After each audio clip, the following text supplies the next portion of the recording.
October 21st, 1966. Aberfan, South Wales. A Friday morning. The school day had just started. 116 children were at their desks.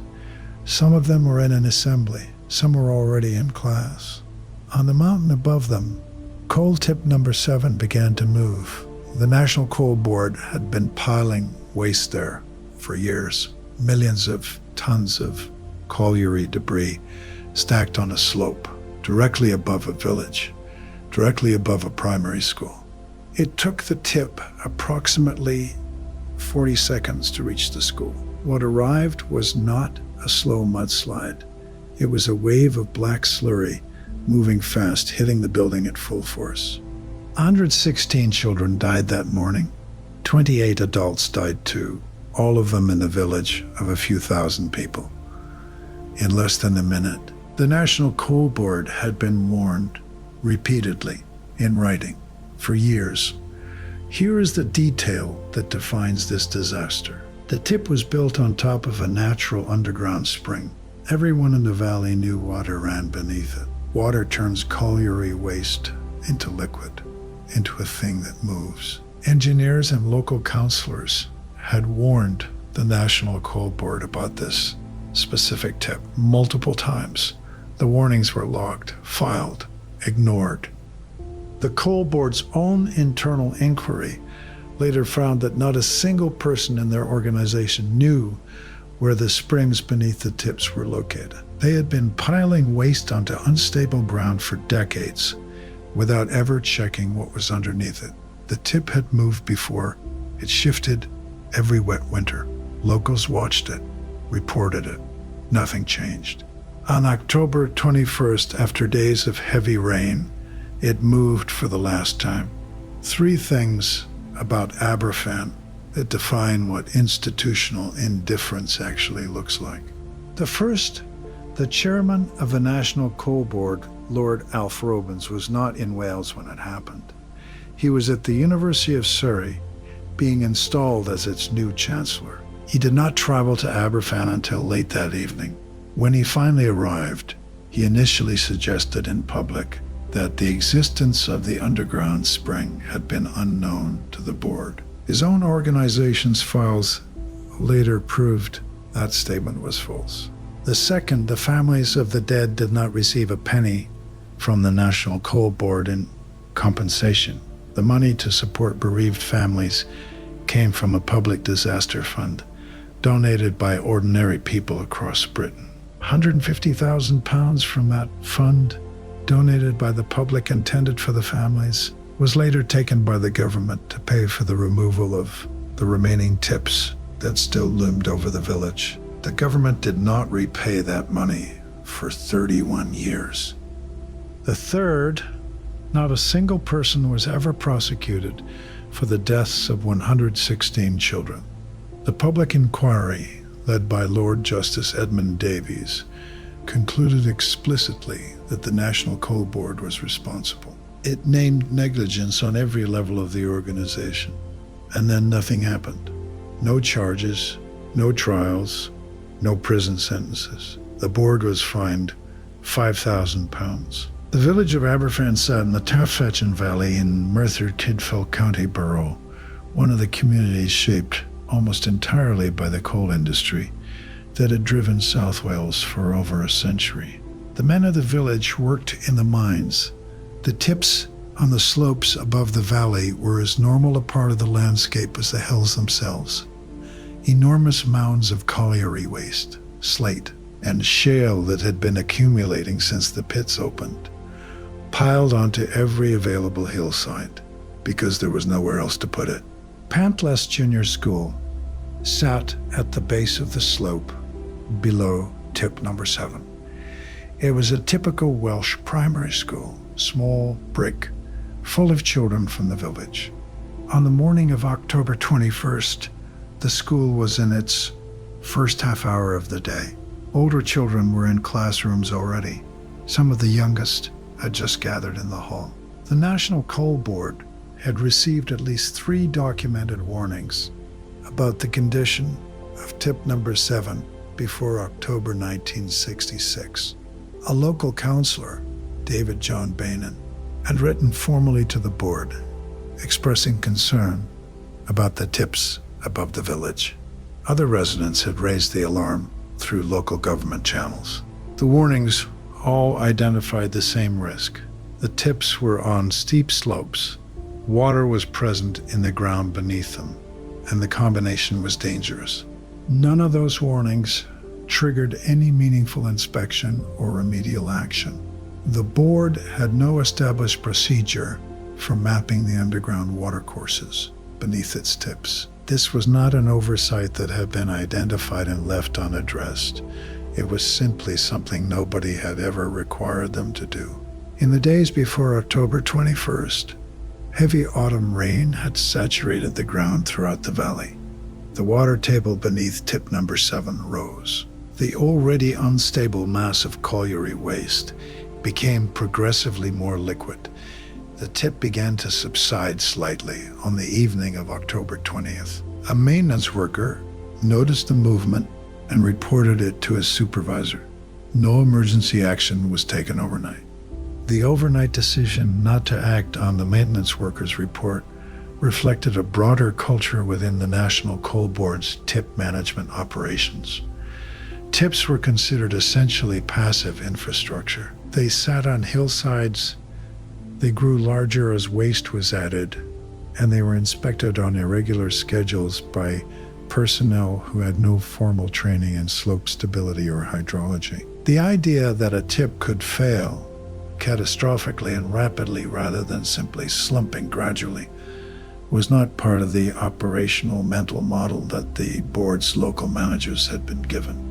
In Aberfan itself, the community's relationship with the tips above them was complicated and long-standing. The tips had been there for decades. They were visually dominant features of the landscape, dark, angular, enormous masses that sat above the village in a way that everyone acknowledged and few had found a way to challenge effectively. Local councillors who raised concerns with the board were told the tips were safe. The responses they received were sometimes dismissive and sometimes simply procedurally dead-ended, referred to committees, passed to departments, left without meaningful follow-up.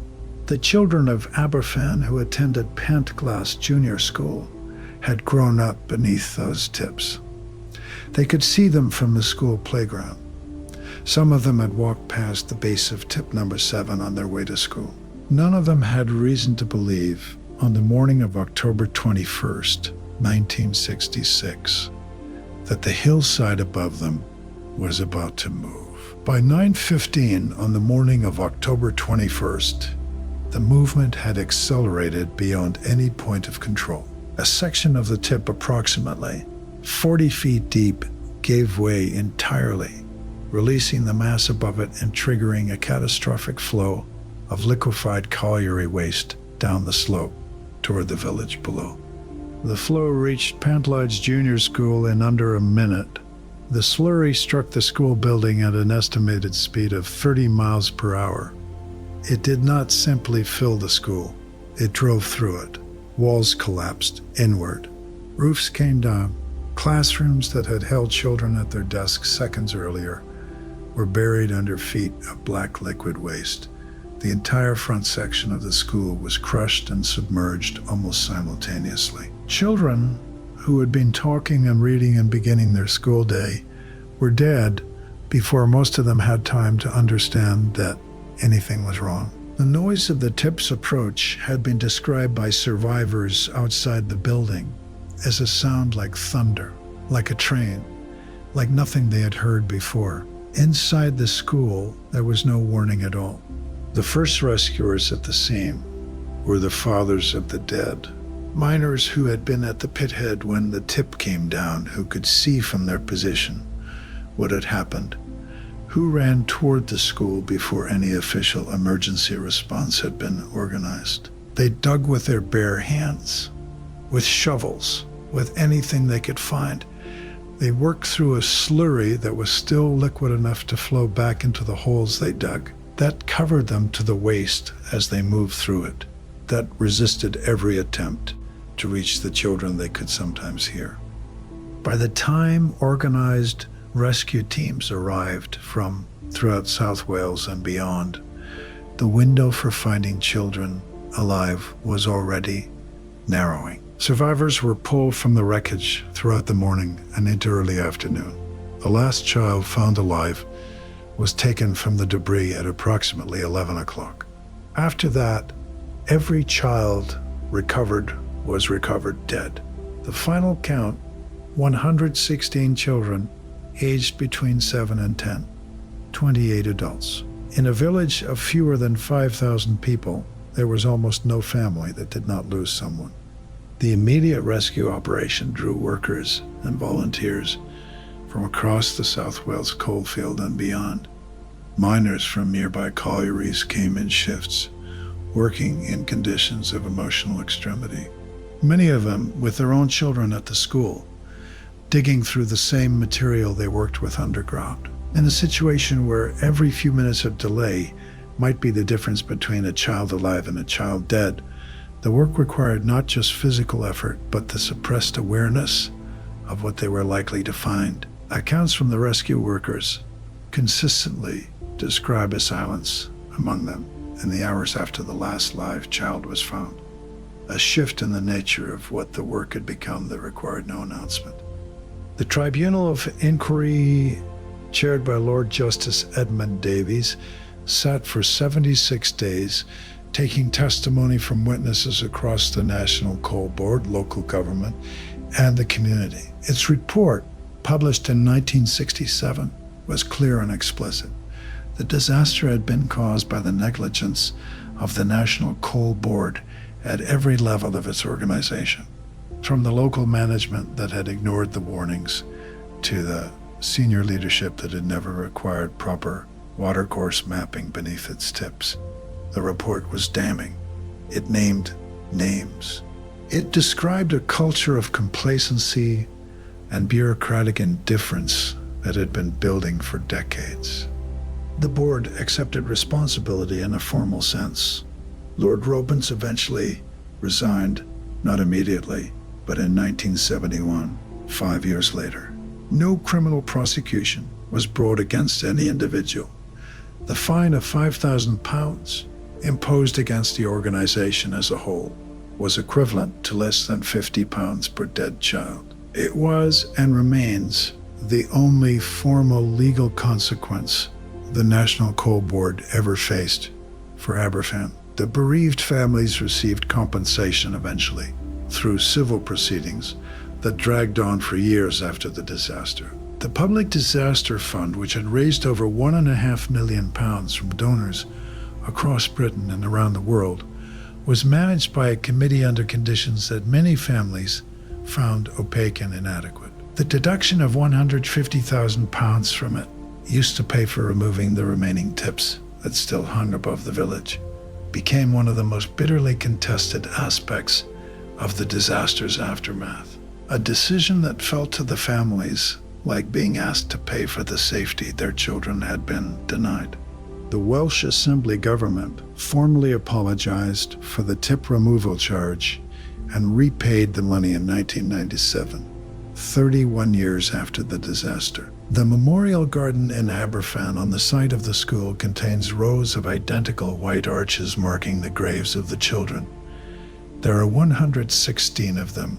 They are small graves. The children of Aberfan, who died on October 21st, 1966, had been looking forward to the half-term school holiday that was due to begin that afternoon. Some accounts note that this was one of the last school days before the break, that many of the children had been excited about the coming days off. The detail is not necessary to understand the disaster. It is necessary to understand who the dead were. If you want to understand the disasters where institutions looked at a known danger, wrote it down, filed it away, and did nothing, and then faced no real consequences when the worst happened, subscribe. Every week, a story that was hidden in plain sight.